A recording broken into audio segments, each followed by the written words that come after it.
Hello, great people. Welcome back to our channel. We are so excited to have you again.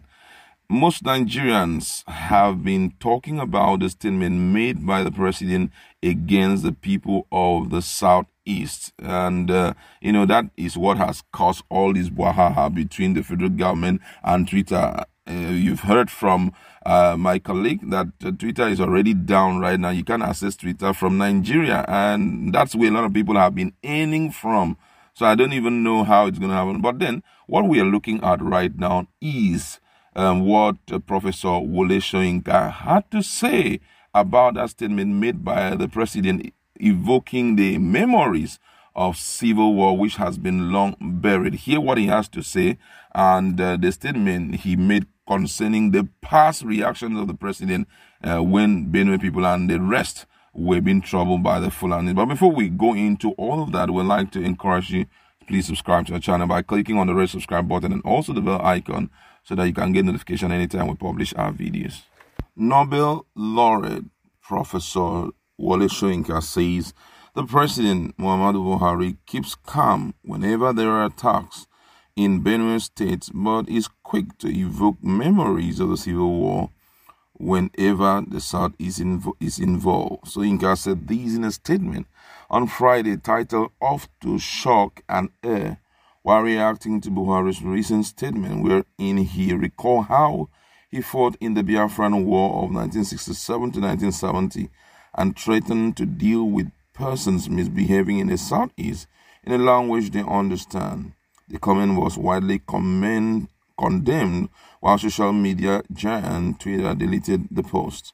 Reacting to Buhari's statement, however, Soyinka said it was funny that Buhari never sounded tough over the killings of innocent persons in Benue, but was quick to evoke memories of the civil war.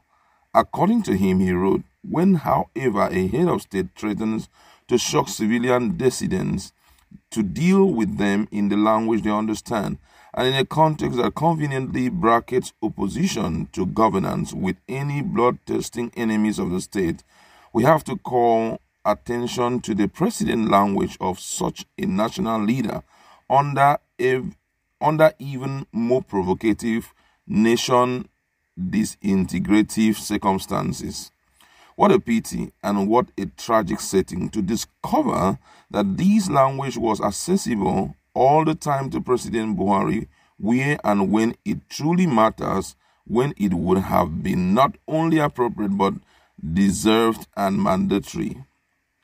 When Benue was first massively brought under siege with the massacre of innocent citizens, the destruction of farms, mass displacement followed by alien occupation, Buhari's language, both as utterance and as what is known as body language, was of a totally different temper. It was diffident, conciliatory, even apologetic. The Nobel laureate said after much internal pressure, Buhari eventually visited the scene of slaughter in Benue, but rather than threaten to shock the killers, the president asked them to learn to live peacefully with your neighbors. He said Buhari only later asked security agents to shoot criminals on sight after much pressure, a move which he said was belated. Soyinka argued that the world has moved on from the civil war and wondered why Buhari still spoke of it with nostalgia. The evocation of the civil war, where millions of civilians perish, is an unworthy emotive ploy that has run its course. In any case, and this has been voiced all too often and loudly, the nation is already at war and of a far more potentially devastating dimension than it has ever known. Every single occupant of this nation's space called Nigeria has been declared potential casualty, children being pushed to the very battlefront without a semblance of protective cover. We have betrayed the future. We need no breast beating about past wars. The world has moved on, so have the nation. The words of the great poet is really interesting.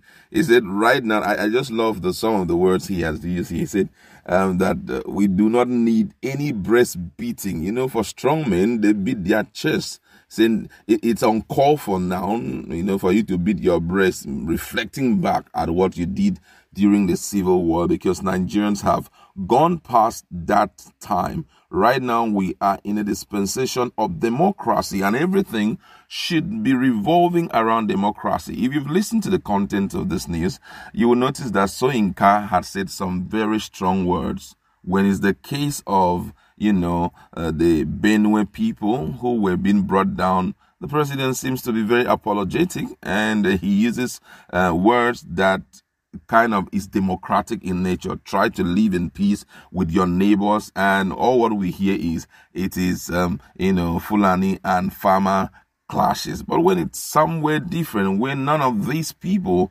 especially the Fulanis, are not involved, or certain persons are not involved, we tend to talk tough. But I accept what Professor Soyinka has said, but I feel that oftentimes those reporting to the president may be the ones who are making the thing look the way it is. You understand? And why I say so is because, unfortunately, most of all of those working around him are from a particular, you know, ethnic group. So whenever that ethnic group is into trouble, I am so sure that their communication will be very docile. And so it's just this small war that is going on in this place. You know, those people say they do not want to live with our people in peace and all of that. So the president have, it's always forced to be apologetic or look at it as nothing very important. But whenever it has to do with people at the other side, which none of them have any connection with, they now tend to, the reporting attitude will be very different. They'll be, hey, this is how we cannot tolerate this. And from there, possibly that will be pushing words into the mouth of the president. You know, I'm saying this because at least we've seen different reporting attitude from even where we work, even where we do things. You hear people, the way they report things, it can provoke, and it's how things have been reported. It can mild down the temper of the leader. But however, I just want to look at what Nigerians, you know, have to say about this. This one said, I don't think someone with your age would support nonsense. In Nigeria, for your age, we expect you to encourage the president, not to discourage the nation. By your profession, to divide Nigeria or to divide nation is different from terrorism or kidnapping, but you are professional. You heard somebody just say, this one said, we never had his hand among the Ghanaian soldiers during the Civil War. Which battalion did he command, and which of the war front was he?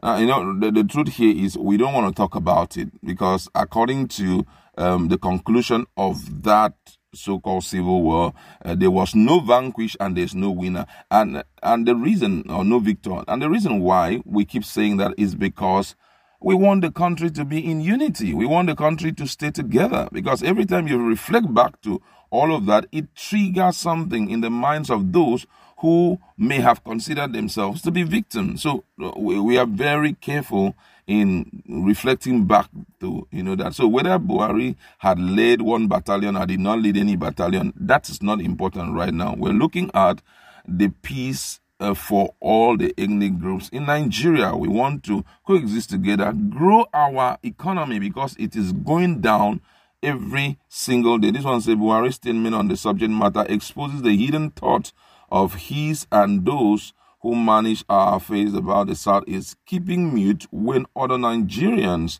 are being killed, and then threatening Southeast isn't encouraging. Words from a leader, it is a lacuna. That's really serious. Another person here says, since he came to power, all his problem is what he will do to the Igbos. He started through seaport, it fell. He stabbed them, or he stripped them of appointment. Igbo people don't care. Now he sent Fulani, his brother, to seize their land. That is when Igbo started defending themselves. Buhari did not come to rule us. You can see another perspective another person is coming from. This one says Buhari is a president indeed. He's a kind of president I don't understand. Indeed, his tribe men are taking advantage of people in Benue State, and he has never threatened to to do anything negative, but then he will quickly evoke civil war memories. But the youth of the Southeast are not deterred or moved. Right now, Nigerians are more interested in peace than war. I'm hopeful that the president will take into consideration all of this and possibly see how he can bring the country together. That's what I like.